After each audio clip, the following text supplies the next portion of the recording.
Yeah, so I had an office in Soho Square, which is obviously now gone, working with a guy called Robin Blanchflower and Dan Loggins. Now, one of the my problem was that because I'd been brought up with Jimi Hendrix and Pink Floyd, I'd arrived in the record business the same time as punk music arrived, and it kind of jarred with me a bit because I was used to these great musicians and there were these young kids sort of tearing the whole establishment to bits. And I remember literally my first week, these father and son came to my office and it was Paul Weller and his dad. And I said, "Yeah, I like what you're playing me. Can I come and see you?" So they said, "Well, we're doing the 100 Club tonight." So I went to see them. I came back, liked them, and I said, "I think we should sign them." But then one of the other A&R men went to see them, and I won't mention his name, and said, "No, they're not going to make it." So those are the strange things that happen in that world. I did sign a band called Judas Priest, and I remember because I'd done a tour with Pat Travers, who was managed by a company called Anna Carter. The guy said to me, "Well, we've got this band Judas Priest who are just coming out of a record contract. Are you interested?" So I remember taking Robin Blanchflower down to Pinewood Studios because they'd rented a whole sound set there. And apart from seeing the band, we went to explore the James Bond set where they had a submarine with guys on ropes at each end. And I do remember seeing Roger Moore sort of strolling through the grounds. But anyway, it was a bit of a no-brainer because Judas Priest were fairly big. So we signed them, and I think subsequently they sold 30, 40 million albums and still going.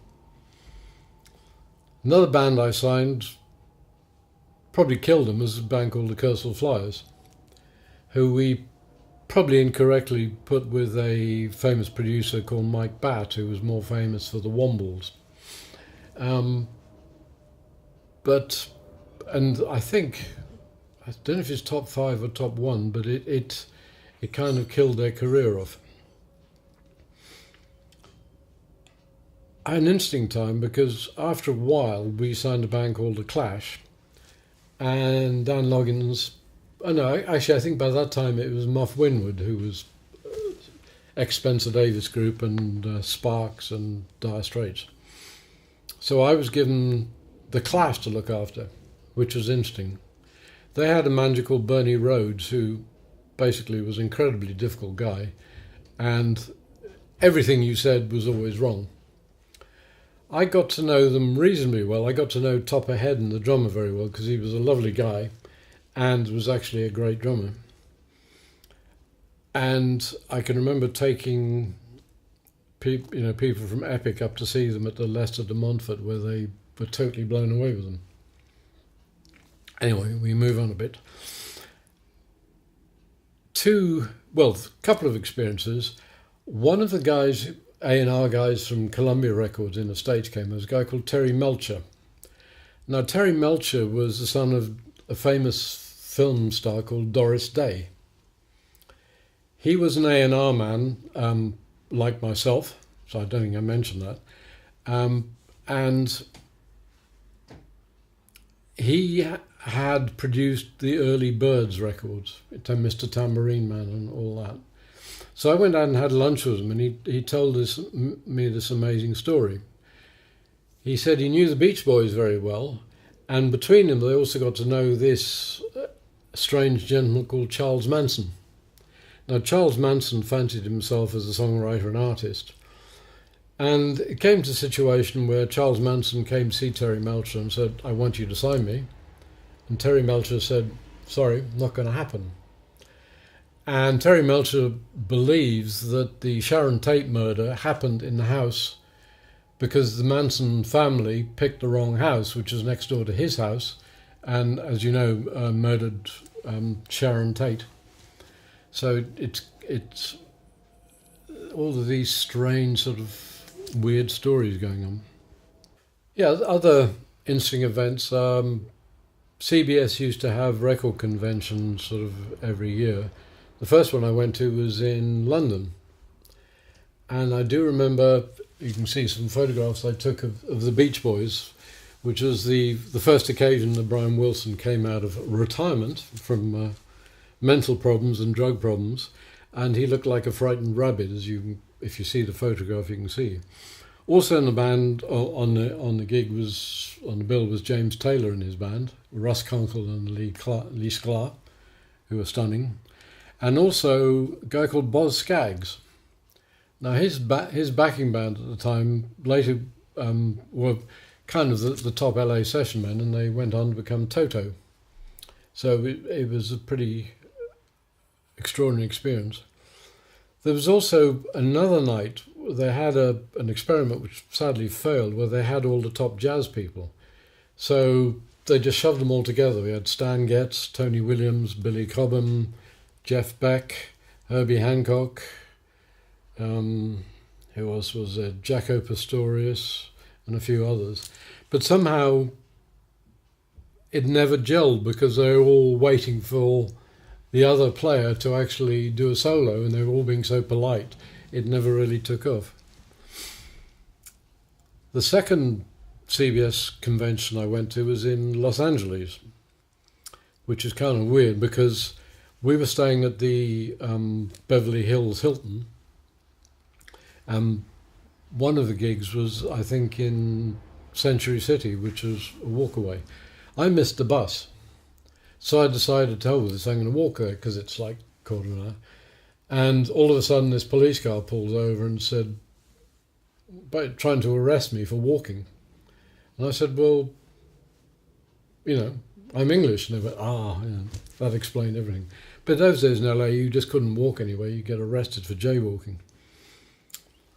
But in the middle of it, I got Muff came to me and said, the Clash are going to record with, what's his name? Guy who produced Blue Oyster Cult. Anyway, and they're going to be recording in CBS studios in San Francisco. Can you fly up there and meet them and bed them in, get them in a studio?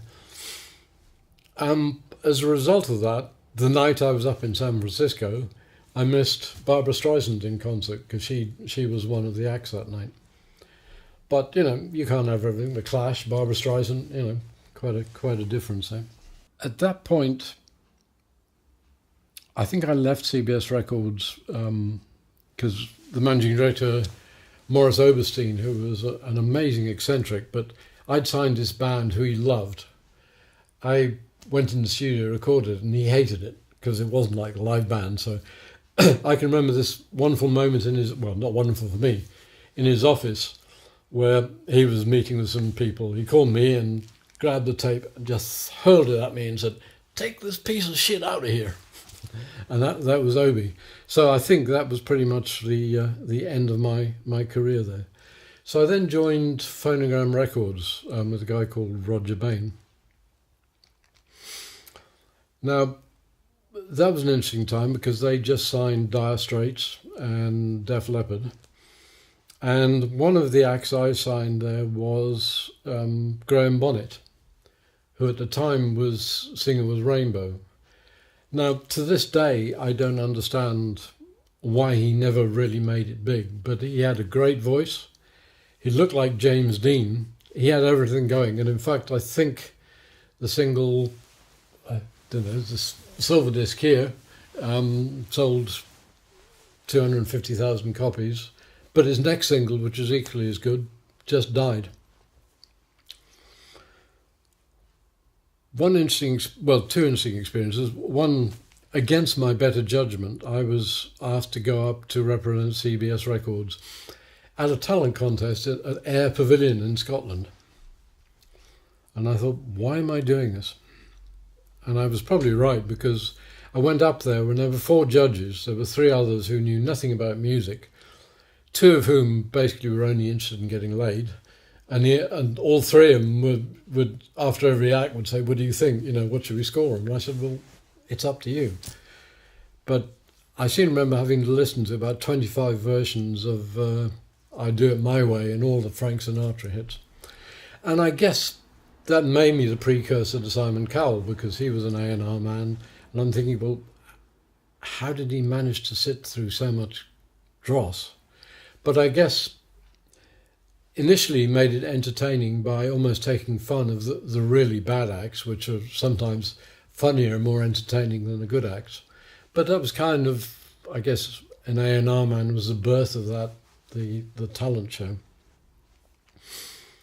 Another great experience was that we had an artist who I didn't sign, but my predecessor had persuaded a guy called Barry Beckett from Muscle Shoals to produce him. So my boss then, Ken Maliphant, said, I want you to go over and see how they're doing. So I thought, well, why not? So I flew to Dulles Airport, then took a bus over to National Airport, took a flight to Knoxville, then another flight to Huntsville, and then a 70 or 80 mile drive to in the middle of nowhere, a place called Florence, Alabama. It was a great experience sitting in this amazing studio where, well, not all of, because it was like an offshoot of the original Muscle Shoals, but it was where a lot of the major hits were recorded. So that kind of takes me to the end of my life in the music business, and I guess because in A&R you were listening to like 40 tapes a day, seeing hopefuls come in to see you and then seeing 3 bands a night, my love of music disappeared, and so for a long time it was dormant. And it was kind of a lady called Tessa Niles, who I think you're going to be talking to. She was singer with Eric Clapton, so she invited me to a couple of the Royal Albert Hall gigs with backstage passes, and that kind of reignited it all for me, because I'd sort of kind of seen Eric Clapton as a young kid, and then, you know, this huge megastar. Incidentally, Kathy, my wife, and I had seen him during his bad period at Hammersmith Odeon, where he was so out of it that I think Albert Lee took all the solos, and Eric just stood there going, which was extremely sad. Yes, I forgot to mention that I was tour manager, sound engineer for McGuinness Flint, who just had some very big hits like Molten Barley Blues and When I'm Dead and Gone. Another occasion I didn't enjoy at Phonogram Records was as an artist who died last year, a very famous artist called Johnny Hallyday, who was like God in France and Belgium. He sold millions and millions of records but could never cut it in the UK. So at the time I was doing international A&R, and they said to me, look, it's time to say yes or no. So what we'll do is we'll fly you over to a gig called Le Forêt in Brussels, and you can have dinner with him afterwards with his manager. And it was kind of a tricky moment, because after the gig, at the end of the meal, I had to say to him, we're going to drop you. Now, saying to a god, you know, we're going to drop you, you imagine didn't go down well. But I kind of said, well, look, I think you're brilliant. You're not for the UK market. I want to give you the opportunity to prove me wrong.